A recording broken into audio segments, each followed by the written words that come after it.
प्यारे बच्चों नमस्कार। स्वागत है आप सभी लोगों का आपके इस चैनल में। बच्चों आपकी स्क्रीन पर दिखाई दे रहा है लिखा हुआ है गति का तृतीय नियम। तो इस लेक्चर में इस वीडियो में हम लोग गति के तृतीय नियम को पढ़ेंगे और मैं आपको एक महत्वपूर्ण सूचना दे देना चाहता हूँ। अभी तक आपने चैनल पे बहुत सारे वीडियो हैं, अगर नहीं देखा है तो ज़रूर देख लीजिएगा, क्योंकि वो सब वीडियो आपके लिए हेल्पफुल है, आपके चैप्टर से संबंधित है। आप अगर नहीं देखे हैं तो वीडियो के सेक्शन में जाकर के उस वीडियो को देख सकते हैं। तो बच्चों इस पार्ट में मैंने आपको बहुत ही अच्छे से गति के प्रथम नियम को समझा दिया है कि गति का प्रथम नियम क्या है। फिर ऐसे ही मैंने आपको गति का जो दूसरा नियम था, ठीक है, सेकंड वाला नियम, ठीक है, जिसको हम दूसरा नियम कहते हैं, इस नियम को भी मैंने बहुत ही अच्छे से समझा दिया है। यदि आप वो वीडियो नहीं देखे हैं तो आपके इसी चैनल पे वीडियो के सेक्शन में वीडियो के ऊपर लिखा हुआ मिल जाएगा गति का प्रथम नियम, गति का द्वितीय नियम। तो आप जाकर के उस वीडियो को देख लीजिएगा। तब जाकर के जब आप गति के तृतीय नियम वाला वीडियो देखना शुरू करेंगे तो आपको और भी ज़्यादा समझ में आएगा, ठीक है। और आप डायरेक्ट अगर इस वीडियो पे आ जाते हैं तो समझ में तो आएगा, लेकिन उतना ज़्यादा आप समझ नहीं पाएंगे, ठीक है। तो ज़रूर इस वीडियो को देख लीजिएगा। ऐसे क्या होता है, जैसे देखिए, सबसे पहले हम क्या करते हैं, छोटा बड़ा पढ़ते हैं। ऐसा नहीं है कि हम क ख ग पढ़ने लगते हैं, पहले छोटा बड़ा को समझते हैं फिर क ख ग में आते हैं। तो ऐसे बच्चों क्या है कि आपको गति का प्रथम नियम वाला वीडियो और गति का द्वितीय नियम वाला वीडियो जरूर देख लेना है, ठीक है। और हालांकि आप नहीं देखते हैं तब भी ये समझ में आएगा, लेकिन देख लेना जरूर है। तो आइए शुरू करते हैं। तो एक मिनट आपसे और बात करना चाहूँगा कि यदि आप लोगों ने अभी तक चैनल को सब्सक्राइब नहीं किया है तो चैनल को सब्सक्राइब कर लीजिएगा और वीडियो को लाइक कर दीजिएगा, ठीक है। तो चलिए अब शुरू करते हैं बच्चों। हम लोगों को समझना है गति का तृतीय नियम। तो बच्चों गति के तृतीय नियम से आप ज़रूर परिचित हैं, लेकिन आपने उसको समझा नहीं है, तो मैं आपको समझाता हूँ। तो आज हम लोगों को पढ़ना है तृतीय नियम। तो मैं यहाँ पर लिख लेता हूँ तृतीय नियम, ठीक है, तृतीय नियम। चलिए तो मैं आपको समझाता हूँ बच्चों की तृतीय नियम क्या है। तो आप बच्चे देखेंगे कि जो गति का तृतीय नियम है, ये नियम होता है क्रिया और प्रतिक्रिया का नियम। किसका नियम होता है? क्रिया और प्रतिक्रिया का नियम। तो मैं यहाँ पर लिख देता हूँ कि ये नियम है बच्चों क्रिया और प्रतिक्रिया का, ठीक है। अब इसका मतलब क्या होता है, चलिए इस चीज़ को समझते हैं। क्रिया और प्रतिक्रिया क्या होता है आपको मैं समझाता हूँ, थोड़ा सा समझिएगा। इसके बारे में आपको बहुत ज़्यादा डिटेल से समझाऊँगा, इसके बहुत ज़्यादा उदाहरण दूंगा आपके लिए, ठीक है। सुनिए, आपने देखा होगा, आप मेरे हाथों को देखिए, अगर इस हाथ से हम दीवार के ऊपर मारें तो आपने देखा होगा कि जितने ज़ोर से हम दीवार के ऊपर मारते हैं उतने ही ज़ोर से हमें चोट लगता है। अगर हम कम ज़ोर से मारते हैं तो कम चोट लगता है, और ज़्यादा ही तीव्रता से मारते हैं अर्थात ज़्यादा ज़ोर से मारते हैं तो ज़्यादा चोट लगता है। तो ऐसा क्यों होता है? तो वास्तव में बच्चों यहाँ पर काम कर रहा होता है क्रिया प्रतिक्रिया का नियम। क्रिया प्रतिक्रिया का नियम क्या है कि आप जितना क्रिया करते हैं उसके ही बदले में आपको उतनी ही प्रतिक्रिया मिलती है। जैसे अगर आप इस हाथ से दीवार के ऊपर जितना बल आरोपित करेंगे, मतलब इस हाथ से दीवार के ऊपर जितना बल लगाएंगे, इस हाथ से दीवार को जितना ज़ोर से मारेंगे, तो ये आपके द्वारा क्रिया किया जा रहा है। दीवार भी उतनी ही प्रतिक्रिया आपको देता है। जितना ज़ोर से जितना बल लगा करके आपको दीवार पर मारेंगे, ठीक है, आप जितना ज़ोर से जितना बल लगा के दीवार पर मारेंगे उतना ही बल लगा करके दीवार आपके हाथों को देगा, मतलब उतना ही बल आपके हाथों को भी क्या करेगा, लौटाएगा।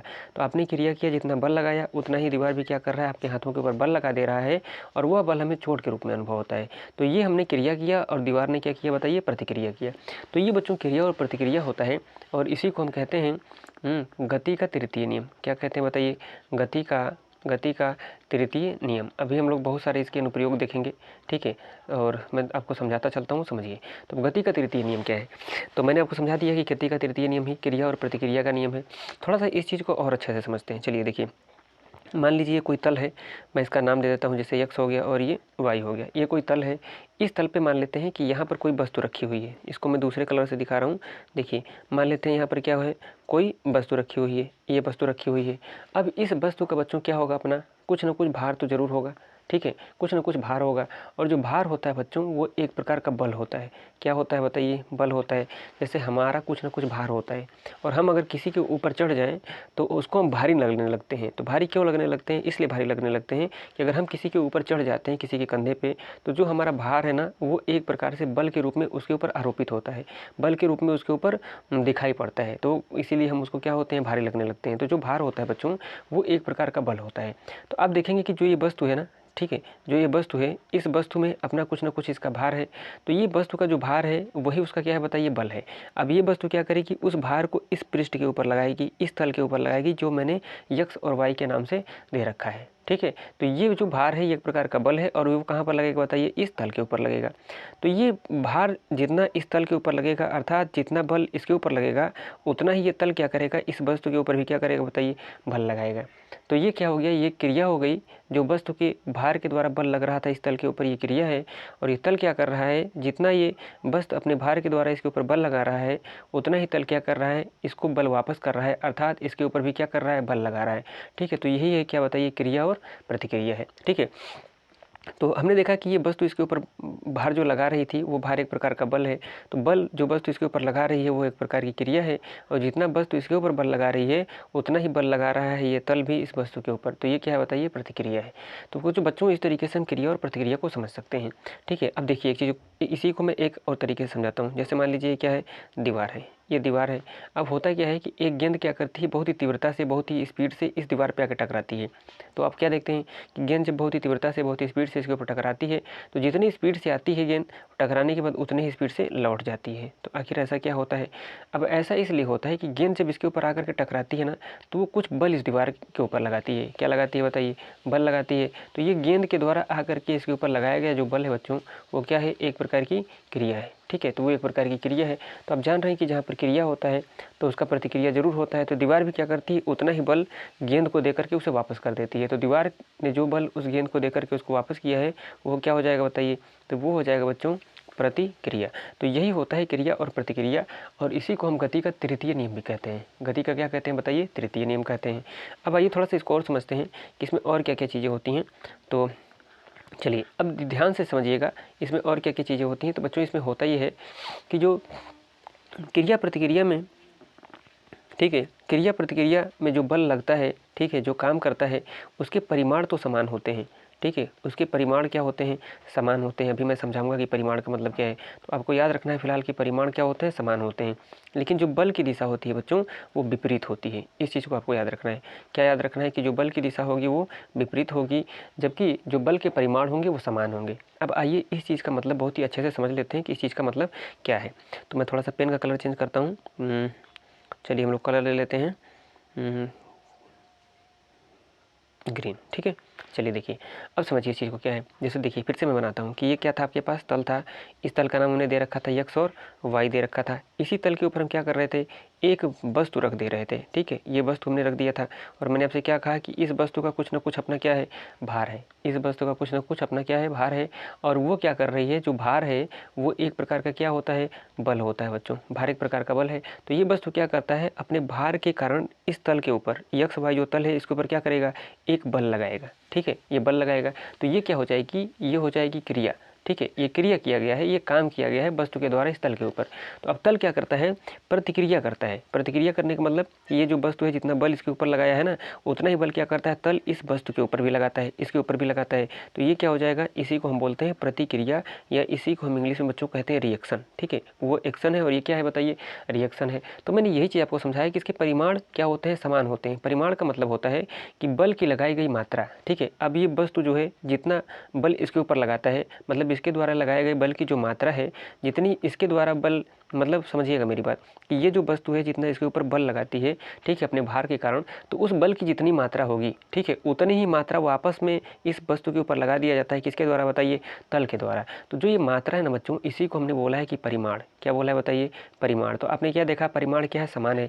मतलब ये वस्तु जितना इसके ऊपर बल आरोपित कर रही थी अपने भार की वजह से, ठीक है, जितना बल की मात्रा, जितने न्यूटन का बल इसके ऊपर लगा रही थी, ये तल भी क्या कर रहा था, उतने ही न्यूटन का बल इस वस्तु के ऊपर लगा दे रहा था। ठीक है। तो अब हम कहेंगे कि इनके परिमाण, जो भार के परिमाण है, ठीक है, वो क्या है बताइए, समान है। मतलब अगर ये जो वस्तु है ये मान लेते हैं कि 20 न्यूटन का बल लगा देती है इस तल के ऊपर, तो तल भी क्या करता है, इस वस्तु के ऊपर क्या करता है, प्रतिक्रिया के रूप में 20 न्यूटन का क्या करता है, बल लगा देता है। तो हम बल के देखें परिमाण जो है वो समान है। 20 न्यूटन का बल यहाँ भी लग रहा है और 20 न्यूटन का बल यहाँ भी लग रहा है। तो ये भार जो बच्चों, जो इसके द्वारा लगाया गया बल है, मतलब इस वस्तु के द्वारा जो लगाया गया बल है, या जो ये तल इस वस्तु के ऊपर बल लगाता है, उनके परिमाण क्या समान है। लेकिन हमने कहा कि जो इसके बल की दिशा होती है, वो बल की दिशा क्या होती है, विपरीत होती है। देखिए यहाँ पर लिखा हुआ है कि जो बल है ना, उस बल की दिशा क्या है, विपरीत है। अब समझ लेते हैं कि बल की दिशा विपरीत कैसे है। देखिए ये वस्तु क्या कर रहा है, वस्तु इस तल के ऊपर जो बल लगा रहा है उसकी दिशा किधर है बताइए, नीचे की तरफ है। लेकिन ये जो तल है वो वस्तु के ऊपर बल लगा रहा है, तो इसकी दिशा कहाँ होगी बताइए, ऊपर होगी। तो ये जो है वो जो वस्तु है, ठीक है, जो वस्तु है उसके द्वारा लगाया गया बल है, किसके ऊपर बताइए, तल के ऊपर। जबकि ये जो बल है ये क्या बताइए, ये जो तल है, ये जो तल है उस तल ने जो वस्तु के ऊपर बल लगाया है उसके द्वारा लगाया गया बल की क्या बताइए, दिशा है। अब देखिए एक दिशा ऊपर है तो एक नीचे है, तो ये दोनों एक दूसरे की क्या होगी बताइए, विपरीत हो गई। क्या होगी बताइए, विपरीत होगी। तो बच्चों मैं यही आपको समझा रहा था कि क्रिया प्रतिक्रिया में जो बल का परिमाण होता है वो तो आप समान होता है, लेकिन बल की जो दिशा होती है वो क्या होती है, विपरीत होती है। तो ये चीज़ उम्मीद है कि आपको समझ में आ गया होगा। अब चलिए बच्चों के मन में जो डाउट रहता है उस डाउट के बारे में बात कर लेते हैं। और जिसके मन में डाउट आता है वो बहुत ही अच्छा बच्चा होता है, पढ़ने लिखने में उसका दिमाग बहुत ही अच्छे से काम कर रहा होता है। और बहुत सारे बच्चों के मन में डाउट आता भी नहीं है, तो इसलिए नहीं आता कि क्योंकि अपने वो माइंड को ओपन करके नहीं बैठे हैं, चीज़ों को उतने अच्छे से समझते नहीं हैं। अब बच्चों के मन में डाउट क्या आता है, बच्चों के मन में डाउट ये आता है, ठीक है, बच्चों के मन में संदेह हमेशा ये रहता है कि सर आपने तो कहा कि जो क्रिया और प्रतिक्रिया में जो बल लगता है, ठीक है, उस बल की दिशा क्या होती है, विपरीत होती है। जो बल की दिशा है वो क्या है, विपरीत है। जैसे मैंने आपको समझा दिया कि ये इस तरीके से इसके ऊपर वस्तु रखा होगा, ठीक है, वस्तु रखा होगा इस तरीके से, तो वस्तु क्या करता है, जितना बल इसके ऊपर लगाता है उतना ही तल क्या करता है, वस्तु के ऊपर बल लगा देता है। तो बल की दिशा विपरीत है कि एक बल लगा रहा है नीचे की तरफ, तो एक बल लगा रहा है ऊपर की तरफ। तो बल की दिशा अगर विपरीत है तब तो एक दूसरे को कैंसिल कर देंगे। कैंसिल करने का मतलब बल जो है वो एक दूसरे को क्या कर देंगे, निरस्त कर देंगे, ठीक है, निरस्त कर देंगे। जैसे देखिए अगर आपको हमने 5 रुपया दे दिया और आपसे क्या किया, 5 रुपया ले लिया, तो दोनों क्या हो गया बताइए, जीरो के बराबर हो गया। मतलब हमने देखा कि बल की जो दिशा है वो एक के नीचे है एक के ऊपर है, मतलब एक दूसरे के विपरीत है। तो इस तरीके से तो होना ये चाहिए कि जो बल का परिमाण है वो क्या हो जाना चाहिए बताइए, शून्य हो जाना चाहिए। बल का परिमाण क्या हो जाना चाहिए, शून्य हो जाना चाहिए। कहने का मतलब ये है कि बल एक दूसरे के विपरीत दिशा में कार्य कर रहे हैं तो उस बल का मान जीरो हो जाना चाहिए। तो बच्चों इसका आंसर है कि नहीं, ऐसा नहीं होता है। अब क्यों नहीं होता है इसको बताता हूँ। मैंने अभी तक क्या बताया, जो डाउट आता है बच्चों के मन में वो डाउट ये आता है कि जो बल की दिशा है वो एक दूसरे के विपरीत है, तो ये एक दूसरे को कैंसिल आउट कर देगी, मतलब एक दूसरे को निरस्त कर देगी। तो जो बल का परिमाण आएगा, ठीक है, तो वो परिमाण क्या होगा बताइए, शून्य हो जाएगा। ये बच्चों के मन में डाउट रहता है, लेकिन ऐसा नहीं है, और जबकि ऐसा होना भी चाहिए, ठीक है, लेकिन ऐसा नहीं है, भी बताऊंगा क्यों नहीं है। जैसे आपको मैंने समझाया कि आपको 5 रुपया दे करके 5 रुपया आपसे ले लिए, तो टोटल कितना आपके पास बचा, तो जीरो, ठीक है, क्योंकि ये देखिए ये विपरीत है एक दूसरे के, एक प्लस है और एक क्या है बताइए, माइनस विपरीत है, तो ये निरस्त हो गया और क्या हो गया, जीरो हो गया। तो अब ऐसा क्यों नहीं होता है कि ये दूसरे को एक दूसरे को बल निरस्त नहीं कर पाते हैं, ठीक है, इनका जो परिमाण होता है वो समान रहता है और शून्य नहीं होता है। क्यों नहीं होता है आइए समझ लेते हैं। अब देखिए हो ही रहा है ना, इस चीज़ को समझिएगा। जैसे ये एक कोई वस्तु है, ठीक है, और हम क्या करें कि बल लगा करके कुछ हम इधर खींचें। मान लीजिए हम 5 न्यूटन का बल लगा करके इसको इस दिशा में खींचना चाह रहे हैं, और कोई दूसरा व्यक्ति आ जाए, ठीक है, वो क्या करे, वो भी क्या करे, 5 ही न्यूटन का बल लगाए और क्या करे, उसको इस दिशा में खींचना चाहे, तो ये वस्तु क्या होगी, इसके जो परिमाण होंगे वो शून्य हो जाएंगे। क्यों, क्योंकि जो बल लग रहा है ना वो एक ही वस्तु के ऊपर लग रहा है, विपरीत दिशा में, एक इधर लग रहा है और एक इधर लग रहा है। लेकिन जबकि बच्चों यहाँ पर क्या है, यहाँ पर जो बल लग रहा है ना वो एक ही वस्तु पर नहीं लग रहा है, ठीक है, एक ही वस्तु पर नहीं लग रहा है, एक बार बल लग रहा है वस्तु के ऊपर और एक बार कहाँ लग रहा है बताइए, तल के ऊपर। लेकिन आप देखेंगे तो यहाँ पर एक ही वस्तु के ऊपर दो प्रकार के बल काम कर रहे हैं, एक की दिशा इधर है और एक की दिशा इधर है, इस वजह से एक दूसरे को निरस्त कर देंगे और यहाँ पर जो बल का परिमाण होगा वो जीरो हो जाएगा। जबकि यहाँ पर जो बल लग रहा है बच्चों वो एक ही वस्तु पर नहीं लग रहा है, दो अलग अलग वस्तुओं पर लग रहा है। एक बार ये वस्तु जो है वो तल पे लगा रही है और एक बार तल क्या कर रहा है, वस्तु के ऊपर लगा रहा है, तो दो अलग अलग प्रकार की वस्तुओं पर लग रहा है, इसलिए बल के प्रभाव जो है निरस्त नहीं होते हैं बल्कि परिमाण निरस्त नहीं होते हैं, ठीक है। तो हमने आपको समझा दिया बहुत अच्छे से कि क्रिया प्रतिक्रिया क्या होता है। अब आइए इसके कुछ अनुप्रयोग को समझ लेते हैं कि कहाँ कहाँ पर क्रिया और प्रतिक्रिया देखने को मिलता है। तो चलिए इसकी हम लोग बात कर लेते हैं। चलिए तो चलिए देख लेते हैं। मैं सबसे पहले लिख देता हूँ, आपको क्या देखने को मिलेगा कि जो फुटबॉल के खिलाड़ी होते हैं, ठीक है, फुटबॉल के जो प्लेयर होते हैं अर्थात खिलाड़ी, फुटबॉल के बच्चों जो खिलाड़ी होते हैं वो कभी कभी टकरा जाते हैं। जैसे क्या है कि ये बीच में फुटबॉल है, समझिएगा, ये भी इस तरीके से बीच में फुटबॉल है, एक खिलाड़ी इधर है, ठीक है, ऐसे ऐसे ये एक खिलाड़ी है दौड़ता हुआ आ रहा है और एक खिलाड़ी यहाँ पर कुछ ऐसे है, ये इस तरीके से दौड़ता हुआ आ रहा है, ठीक है, दोनों इस फुटबॉल के पास आ रहे हैं। तो होता ये है कि कभी कभी ये दोनों आपस में टकरा जाते हैं। तो दोनों जब टकराते हैं ना बच्चों, तो दोनों को चोट लगता है। क्या होता है बताइए, दोनों को चोट लगता है। तो दोनों को जो चोट आता है वो क्यों आता है, जरा इस चीज़ को समझते हैं। अब देखिए होता क्या है, दोनों को चोट कैसे लगता है इस चीज़ को समझिएगा। यहाँ पर क्रिया और प्रतिक्रिया का नियम काम कर रहा है और गति का तीसरा नियम काम कर रहा है। अब मान लीजिए कि ये वाला व्यक्ति जो है, ठीक है, ये टकरा जाता है इस व्यक्ति से, तो टकराएगा तो क्या करेगा, ये एक प्रकार का बल इसके ऊपर लगाएगा। तो यह व्यक्ति इसके ऊपर क्या कर रहा है बताइए, तो यह व्यक्ति बच्चों इसके ऊपर कर रहा है क्रिया। क्या कर रहा है बताइए, क्रिया। तो हमने आपको समझाया कि क्रिया का क्या होता है, प्रतिक्रिया होता है। तो ये व्यक्ति इसके ऊपर जितना बल लगाएगा, क्रिया कर रहा है, तो इसका प्रतिक्रिया भी होगा। तो ये भी व्यक्ति क्या करेगा, अब ये भी व्यक्ति उतना ही बल क्या करेगा बताइए, इसके ऊपर लगाएगा। तो ये जब जितना बल लगाया था पहले, तो इस व्यक्ति को क्या लग गया बताइए, चोट लग गया, ठीक है, चोट लग गया। अब प्रतिक्रिया के रूप में ये भी व्यक्ति क्या किया, उसके ऊपर उतना ही बल लगाया, तो इसको भी क्या लग गया बताइए, चोट लग गया। तो हमने क्या देखा कि फुटबॉल में जब खिलाड़ी आपस में लड़ जाते हैं तो दोनों को चोट लग जाती है, किसी एक को नहीं बल्कि दोनों को लग जाती है। क्यों लग जाती है, क्योंकि यहाँ पर गति का कौन सा नियम काम कर रहा है बच्चों बताइए, तृतीय नियम काम कर रहा है, ठीक है। और जिसको हम क्या बोलते हैं, एक्शन और रिएक्शन का नियम, अर्थात क्या बताइए, हम बोलते हैं क्रिया, और किसको बोलते हैं बताइए, प्रतिक्रिया का नियम। तो यहाँ क्रिया और प्रतिक्रिया के नियम की वजह से दोनों खिलाड़ियों को क्या होता है, चोट लग जाता है।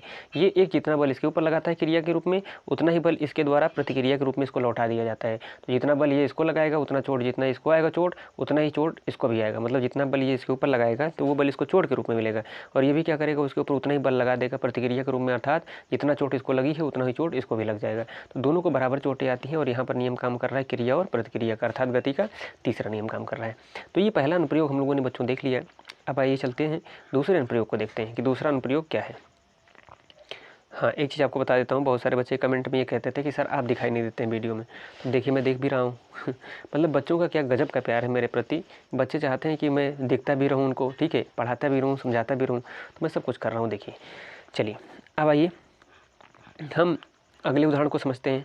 तो अगला उदाहरण है बच्चों, बंदूक को ले लेते हैं। आपने बंदूक को देखा है ना, तो हमने अगर बात कर लें बंदूक के बारे में, हम बात कर लें कि जो बंदूक होता है, तो बंदूक को जब चलाया जाता है तो बंदूक से जब गोली बाहर की तरफ निकलती है, इस चीज़ को समझिएगा बहुत ही अच्छे से। जब गोली क्या होती है, बाहर की तरफ निकलती है, ठीक है, गोली जब निकलती है बाहर की तरफ, ठीक है, बाहर की तरफ, जब बच्चों गोली बाहर की तरफ निकलती है तो बंदूक पीछे की तरफ झटका लेता है, ठीक है। तो जो बंदूक होता है, ठीक है, जो बंदूक है, जो गन है, वो किधर झटका लेता है, वो किधर जाता है बताइए, पीछे की तरफ। तो अब ऐसा क्यों होता है, यहाँ पर क्रिया और प्रतिक्रिया का नियम काम कर रहा है। चलिए इस चीज़ को थोड़ा सा समझ लेते हैं। तो मैं आपको इस स्लाइड में दिखाता हूँ, फिगर में आइए,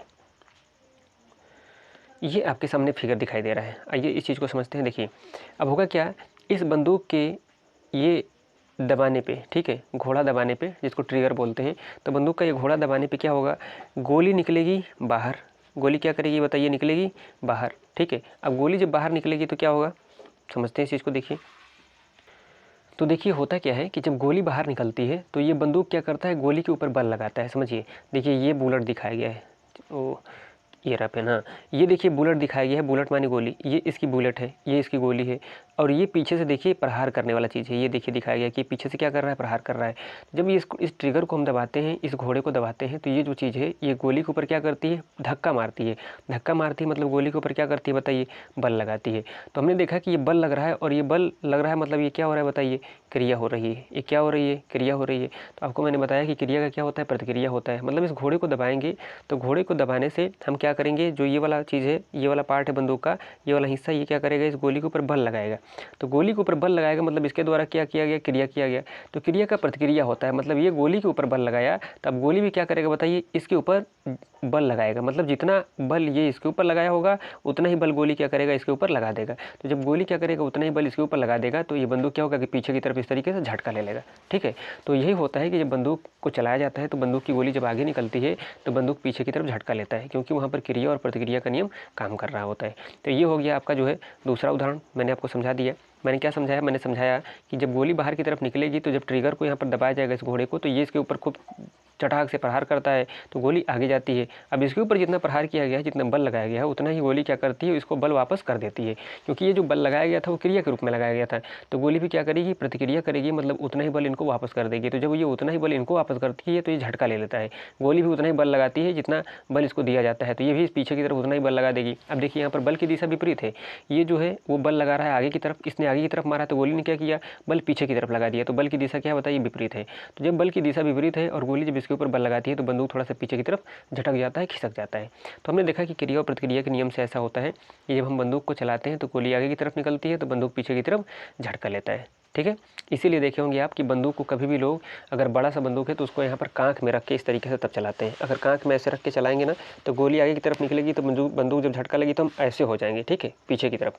लेकिन उसको अगर सामने ऐसे कर लिए तो पता चला कि गोली तो आगे निकली, लेकिन बंदूक जब झटका लिया तो पीछे ऐसे ही हमको लग जाएगा, ठीक है, यहाँ लग जाएगा या मुँह पे लग सकता है। इसलिए लोग अपने कांख में इस तरीके से बंदूक को दबा करके तब गोली चलाते हैं कि गोली आगे निकले तो झटका लगी तो हमको चोट नहीं आएगा, इस तरीके से, ठीक है। और सामने कर लेने से गोली आगे निकल जाएगी, लेकिन बंदूक का पीछे वाला हिस्सा यहाँ लड़ जाएगा तो आपको चोटें आ सकती हैं, ठीक है। तो ये दूसरा इसका क्या है, अनुप्रयोग है कि क्रिया प्रतिक्रिया का नियम का अनुप्रयोग है, अर्थात गति के तीसरे नियम का अनुप्रयोग है। अब आइए समझ लेते हैं कुछ और अनुप्रयोग। चलिए अब कुछ और अनुप्रयोग भी हम लोग बच्चों पढ़ेंगे। क्या आपने देखा होगा कि हम लोग क्या करते हैं, कहीं जाने के लिए क्या करते हैं बताइए, चलते हैं। कहीं जाने के लिए क्या करते हैं, चलते हैं। जैसे मान लीजिए आपने देखा आपको अपने घर से विद्यालय जाना है तो आप चलते हैं, या आप साइकिल से जाएं या पैदल जाएं, लेकिन किसी भी तरीके से आप अपने विद्यालय में जाते हैं। मान लेते हैं पैदल चलते हैं। तो पैदल चलने में क्या होता है बच्चों, समझिएगा। अब जैसे मान लीजिए कि ये हमारा पैर है, ठीक है, ये हमारा पैर है, मान लेते हैं ये पैर है हमारा, ठीक है, ये पैर है और ये ज़मीन है, ठीक है, ये क्या है बताइए, ज़मीन है। तो अब हम कैसे इस ज़मीन पर चलते हैं, ज़रा ध्यान से देखिएगा। देखिए पैरों के द्वारा क्या होता है कि ज़मीन के ऊपर एक बल आरोपित किया जाता है। देखिए पैर क्या करते हैं, इस ज़मीन के ऊपर क्या करते हैं, बल आरोपित करते हैं, ठीक है। बल आरोपित करते हैं मतलब पैर क्या करते हैं, ज़मीन के ऊपर बल लगाते हैं, ठीक है, और बल लगा करके ज़मीन को पीछे की तरफ ढकेलते हैं। समझिएगा मेरी बात कि पैर जो होता है वो ज़मीन पर क्या करता है, एक प्रकार का बल आरोपित करता है, मतलब बल लगाता है, और बल लगा के ज़मीन को क्या करता है बताइए, पीछे की तरफ ढकेलता है। तो व्यक्ति क्या करता है कि ज़मीन को कहाँ ढकेलता है बताइए, पीछे की तरफ धक्का मारता है। पीछे की तरफ क्या करता है, धक्का मारता है। और व्यक्ति के द्वारा जो ज़मीन के ऊपर ये बल लगाया जा रहा है, ये कैसा बल हो जाएगा बताइए, क्रिया बल हो जाएगा। मतलब व्यक्ति के द्वारा ज़मीन के ऊपर ये क्रिया की जा रही है, ठीक है। अब जब व्यक्ति क्या करता है कि अपने पैरों से इस ज़मीन के ऊपर बल लगा करके अर्थात क्रिया करके ज़मीन को पीछे धक्का मारता है, तो आपने देखा है ना अभी तक कि अभी क्या हो रहा था कि क्रिया का तुरंत प्रतिक्रिया हो जाता है। तो व्यक्ति जितना बल लगा करके ज़मीन को पीछे धक्का देता है, उतना ही ज़मीन क्या करती है, बल लगा करके इस पैर को क्या करती है, आगे की तरफ धक्का दे देती है। और जब आगे की तरफ धक्का दे देती है तो हम क्या होते हैं बताइए, चल पड़ते हैं, ठीक है, चल पड़ते हैं। यानी चलने के लिए हमने क्या देखा, हमने देखा कि हमने क्रिया किया और क्रिया के रूप में हमने जो बल ज़मीन के ऊपर लगाया और ज़मीन को जब धक्का मारा तो ज़मीन को हमने पीछे की तरफ धक्का मारा, तो ज़मीन ने भी क्या किया, प्रतिक्रिया के रूप में उतना ही बल लगाया, और उतना बल लगा के ज़मीन क्या करती है, हमको आगे की तरफ धक्का मार देती है। क्योंकि जो बल लगाया जाता है क्रिया प्रतिक्रिया में, उनकी दिशाएं विपरीत होती हैं। हमने क्या किया है, ज़मीन को पीछे की तरफ धक्का दिया तो ज़मीन हमको कहाँ देगी बताइए, आगे की तरफ धक्का देगी, तभी तो बल की दिशा विपरीत होगी। और इस तरीके से जब होता है तो बच्चों हम लोग चल पड़ते हैं अर्थात चलने लगते हैं। तो ये भी देखेंगे आप। तो गति का तृतीय नियम यहाँ पर लागू हो रहा है और इसी नियम को हम क्रिया और प्रतिक्रिया का नियम कहते हैं, अर्थात एक्शन और रिएक्शन का रूल कहते हैं, ठीक है। तो इस तरीके से मैंने आपको ये भी उदाहरण समझा दिया। अब आइए कुछ और उदाहरण को समझ लेते हैं। हाँ, एक चीज़ और आपको यहीं पे बताते चलते हैं, समझिएगा। अब आप खुद ही मुझे बताइए कि अगर ज़मीन गीली हो, ठीक है, समझिएगा, अगर ज़मीन क्या हो, गीली हो और एक ज़मीन कठोर हो तो चलना कहाँ पर कठिन होता है, ज़रा मुझे बताइए। आप कहेंगे कि सर गीली ज़मीन में चलना कठिन होता है। आपने कीचड़ देखा है ना, कीचड़ में चलना हो, या आपने जब धान की रुपाई होता है तो उस टाइम पे खेत में आप चले होंगे, तो आप बताइए उसमें क्या अच्छे से चल पाते हैं, स्पीड से भाग पाते हैं, नहीं भाग पाते हैं। लेकिन वही रास्ते पर जब निकल के खेत से आते हैं तो रास्ते की जो मिट्टी होती है वो कठोर होती है, टाइट होती है, उस पर हम फटाफट भाग जाते हैं। तो आप देख क्या रहे हैं, आप ये देख पा रहे हैं कि जो गीली मिट्टी है ना, उसमें जो चलना है बच्चों, ठीक है, वो चलना क्या होता है, कठिन होता है, ठीक है, कठिन होता है। और जबकि कठोर जो मिट्टी होती है उसमें चलना क्या होता है, कठिन नहीं बल्कि क्या होता है, आसान होता है। तो अब चलिए इस चीज़ को समझ लेते हैं कि ऐसा क्यों होता है। देखिए जैसे मान लीजिए कि ये मिट्टी है और ये मिट्टी गीली है, मैं ऐसे दिखा देता हूँ कि ये मिट्टी गीली है, ठीक है, ये मिट्टी गीली है। अब इस मिट्टी पे मान लेते हैं कि ये किसी का पैर है, ठीक है, ये किसी का पैर है, समझ लीजिएगा इस चीज़ को, ठीक है, कि ये किसी का इस तरीके से पैर है, ठीक है, ये पैर है किसी का।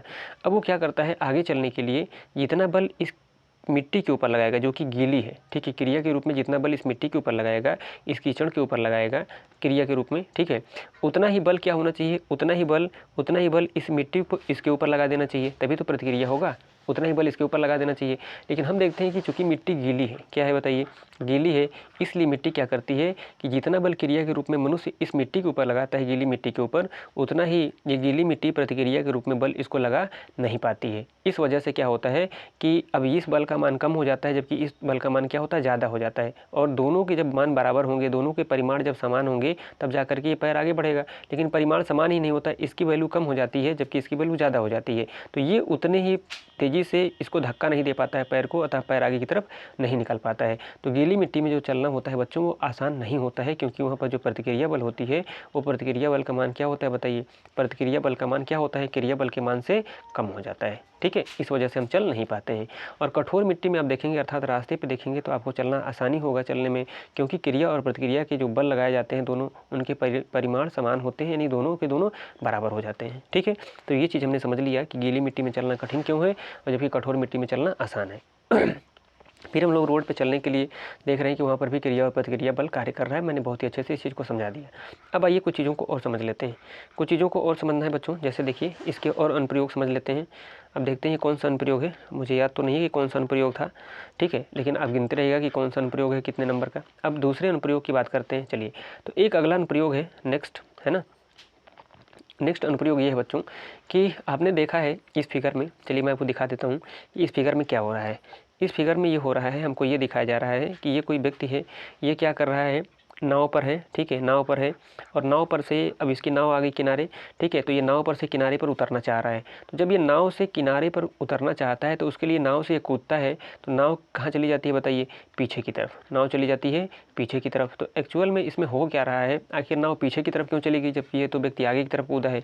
तो यहाँ पर आइए समझ लेते हैं कि यहाँ पर भी जो है क्रिया और प्रतिक्रिया का नियम काम कर रहा है, अर्थात गति का तीसरा नियम काम कर रहा है। कैसे, देखिए, जब व्यक्ति क्या करता है, जैसे मान लेते हैं कि एक व्यक्ति था, ठीक है, ये इस तरीके से कूद रहा है, उसमें दिखाया गया है कि ये इस तरीके से व्यक्ति कूद रहा है, ठीक है, ये उसके हाथ है, कुछ ये इस तरीके से कूद रहा है, यहाँ पर क्या है, नाव है, मान लेते हैं कि ये क्या है, नाव है और ये इसको यहाँ पर कूद करके आना है, ये यहाँ पर मिट्टी है, ठीक है, इस मिट्टी पे कूद के आना है।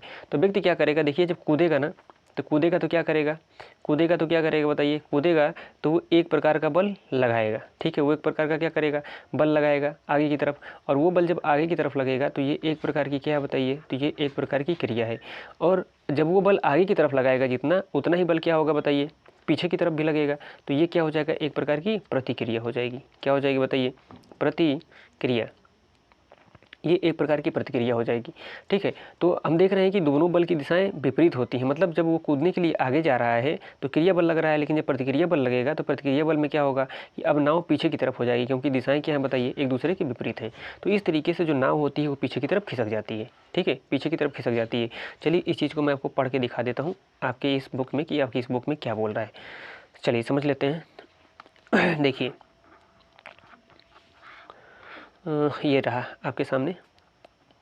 चलिए अब देखिए मैं आपको दिखा देता हूँ क्या बोल रहे हैं कि नाविक आगे की ओर कूदता है तो नाव पर लगने वाला प्रतिक्रिया बल नाव को पीछे की ओर ढकेलता है। यानी जो नाविक है अर्थात जो नाव चला रहा था वो आगे की तरफ कूदा, तो उसने क्या किया, क्रिया बल लगाया, तो एक प्रतिक्रिया बल भी लगता है किसके ऊपर बताइए, नाव के ऊपर, और वह प्रतिक्रिया बल नाव को क्या करता है, पीछे की तरफ ढकेल देता है। तो इस तरीके से बच्चों हम लोगों ने समझ लिया बहुत ही अच्छे से आज इस लेक्चर में कि क्रिया प्रतिक्रिया का नियम क्या है, अर्थात गति का तीसरा नियम क्या है, ठीक है। तो अब हम लोगों को जो पढ़ना है बच्चों वो पढ़ना है संवेग संरक्षण के बारे में, और मैं इसको पढ़ाऊंगा आपको नेक्स्ट वीडियो में। अगर इसी वीडियो में पढ़ाने लगा तो वीडियो बहुत ही लंबी हो जाएगी, तो मैं वीडियो लंबा नहीं करना चाह रहा हूँ। नहीं तो आप जो है ऊब जाएंगे पढ़ते पढ़ते। तो हम लोगों को पढ़ना है संवेग संरक्षण के बारे में और हम लोग इसको पढ़ेंगे नेक्स्ट वीडियो में। तो वीडियो को बहुत ही अच्छे से देखिएगा और चैनल को सब्सक्राइब कर लीजिएगा। मिलते हैं अगले वीडियो में, अपना ख्याल रखिएगा, अच्छे से पढ़ाई कीजिएगा। नमस्कार।